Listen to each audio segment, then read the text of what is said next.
போடுறோம். ஃபினிஷிங் டச்சில் இந்த பச்சைப்புளி ரசம் சாப்பிட்டிங்கன்னா வணக்கம் மக்களே. ஸோ வெய்ய காலம் இன்னது ஆரம்பிச்சிருச்சு. ஹீட்டு தாங்க முடியல இருக்கும்போது ஸோ இன்றைக்கி சண்டே மாமாலாம் வீட்டுக்கு வந்திருந்தாங்க.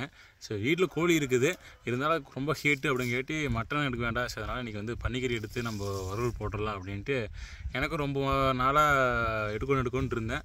ஃப்ரெண்டெல்லாம் கேட்டேன், அவனுக்கு இதை அடுத்தலாண்டா அடுத்த வாரம் வந்துடலாண்டா அப்படி இப்படின்னாங்க. ஒன்றா அவனுக்கு வேலை இருக்குது, ஒன்றா எனக்கு வேலை இருக்குது. ஸோ சேரவே முடியல, ஒட்டுக்கா சேர்ந்து எடுக்க முடியல. அதனால் என்ன மாமனிக்கு வந்திருந்தார். அதனால் இன்றைக்கி வந்து மாமா பையனை கூட்டிகிட்டு நானும் மாமா பையனும் போய் இப்போ எடுத்து வர போகிறோம்.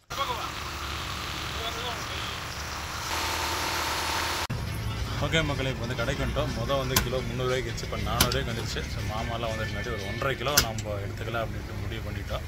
ஸோ இப்போ தான் கறி வெட்டிகிட்டு இருக்கிறாங்க. இடம் போட்டாச்சு, 1.5 கிலோ ரெடி ஆகிட்டு இருக்குது. நம்ம வாங்கிட்டு நம்ம வீட்டுக்கு போகலாம். போடுறோம். கொத்தமல்லி தலை வாங்க சொன்னாங்க, அப்படின்னு நம்ம கொத்தமல்லி தலை வாங்கிட்டு வந்துருக்கோம்.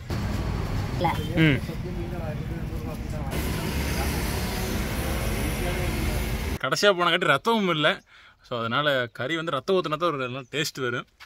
நம்ம 12 மணி அள்ளில் போனங்காட்டி ரத்தம் எல்லாம் கொஞ்சம் இல்லை. சரி நம்ம ஓகே இப்போ வந்தாச்சு.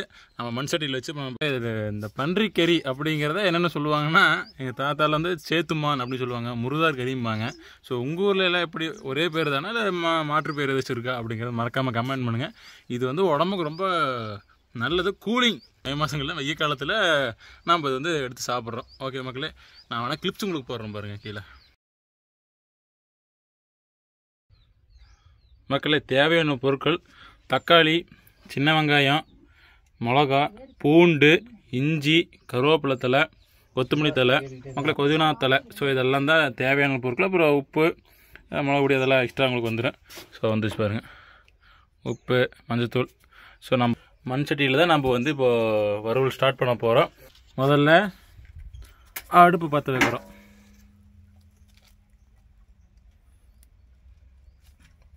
அடுத்து அடுப்பு பற்ற வச்சதுக்கப்புறம் நம்ம கறியை வடச்சட்டியில் மண் வடச்சட்டியில் போட்டுருங்க. ஸோ நம்ம 1.5 கிலோ கறிக்கு இப்போ தண்ணி வந்து அடுத்தது ஊற்ற போகிறோங்க. 1 சொம்பு, 2 சொம்பு, 3 சொம்பு. மக்களே, 1.5 கிலோ கறிக்கு நம்ம வந்து இப்போ 3 சொம்பு தண்ணி ஊற்றிக்கிறோம்.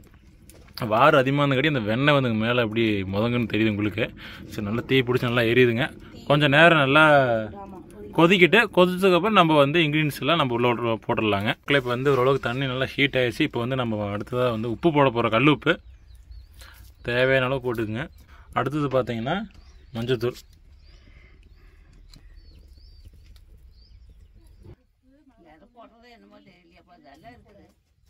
உப்பு மஞ்சத்தூள் போட்டோம். நல்லா இப்போ வந்து கலரி விட்டாச்சுங்க. ஒரு கொதி வரட்டு, கொதி வந்துருச்சு. இப்போ அடுத்து வந்து நம்ம இஞ்சி பூண்டு பேஸ்ட்டு, மிளகா இதெல்லாம் வந்து உள்ளே வந்து நம்ம போட்டுடலாம் மக்களே. சின்ன வெங்காயம் ஃபஸ்ட்டு போடுறோம். சின்ன வெங்காயம், மிளகா, கருவேப்பிலை. இது வந்து நல்லா டேஸ்ட்டுக்காக நம்ம வந்து போடுறோம் மக்களே. அடுத்து மிளகா, அடுத்து கருவேப்பிலை. ஓகே.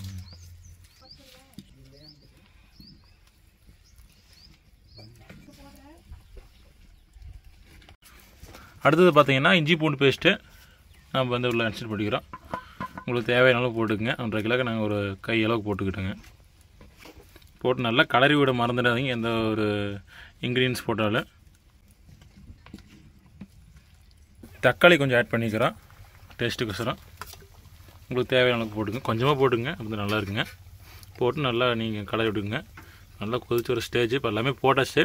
நாம் இனி வந்து இறக்கி வைக்கும்போது கொத்தமல்லி தழை போட்டால் வேலை முடிஞ்சுதுங்க. இப்போ நல்லா கொதி வரட்டுங்க. அப்போ தான் கறி நல்லா பஞ்சு மாதிரி வெந்து போகும். ஸோ அப்போ தான் எடுத்து சாப்பிட்றதுக்கு நமக்கு நல்லா இருக்குங்க. ஸோ வெய்ய காலத்துக்கு இந்த கறி தாங்க உடம்புக்கு நல்லது. இயர்லி 2 டைம் இல்லை 3 டைம் சாப்பிட்லாங்க. அடிக்கடி சாப்பிட்லனாலும் ஓகே. இந்த மே மாத டைமு, இந்த வெய்ய கால டைமில் நான் எல்லாருமே சாப்பிட்லாங்க. ஒரு சிலர் மட்டும் அருகரு போடுவாங்க. ஸோ அவங்க சாப்பிட்லாம் விருப்பம்லாம் விட்டுரும், கட்டாயப்படுத்த வேண்டாம். ஸோ சாப்பிட்றவங்களுக்கு சாப்பிட்டுக்குங்க. ஒரு சிலர் சாப்பிட்டு குளிச்சுட்டு விட்டு போயிடுவாங்க. ஒரு சிலர் ஓகே அதை நம்ம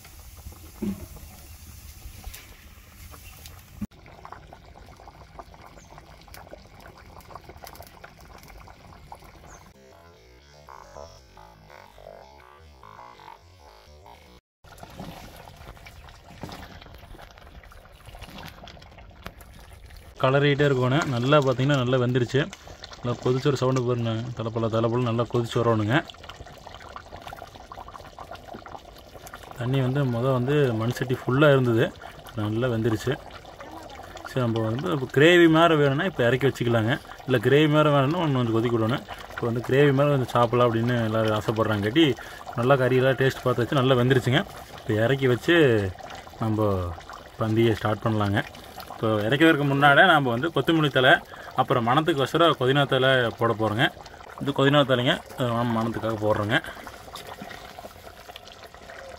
கொத்தமல்லி தலைங்க இது இப்போ இறக்கி வைக்கிற கண்டிஷன்லாம் நீங்கள் போடணுங்க.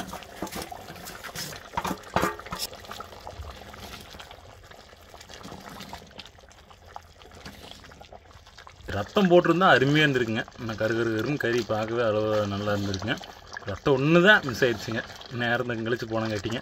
சரி, ஓகே, நம்ம இப்போ இலையெல்லாம் போட்டுங்க ஆரம்பிக்கல பந்தியை.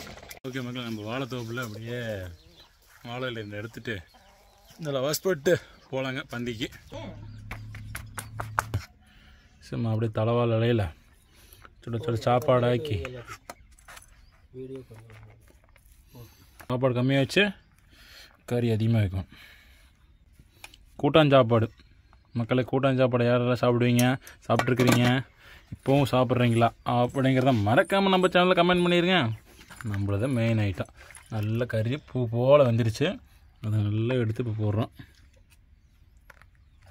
இன்னும் போடுங்க. எனக்கு அந்த நல்ல எலும்பு இருக்குது, இந்த எலும்பு தான் மெயின்.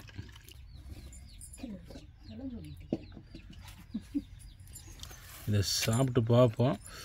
சும்மா அப்படியே மண் சட்டியில் சும்மா அப்படியே பூ போல் வந்துருச்சு. இதை சாப்பிட்டு அடாடாடாடா இதோட இப்போ செஞ்சு அப்படி சூடாக அப்படி சாப்பிடும்போது மக்களே வேறு லெவலு. வெயிலுக்கு இந்த மாதிரி சாப்பிட்டு பாருங்கள். வறுத்து சும்மா நல்லா வெந்து போச்சு. பன்னிக்கறிக்கு இன்னொரு ஸ்பெஷல் என்னென்னா, பெரிய வெங்காயம் இப்படி நல்லா பொடியாக நறுக்கி அது அப்படியே கொஞ்சம் கடிச்சுக்கணும்.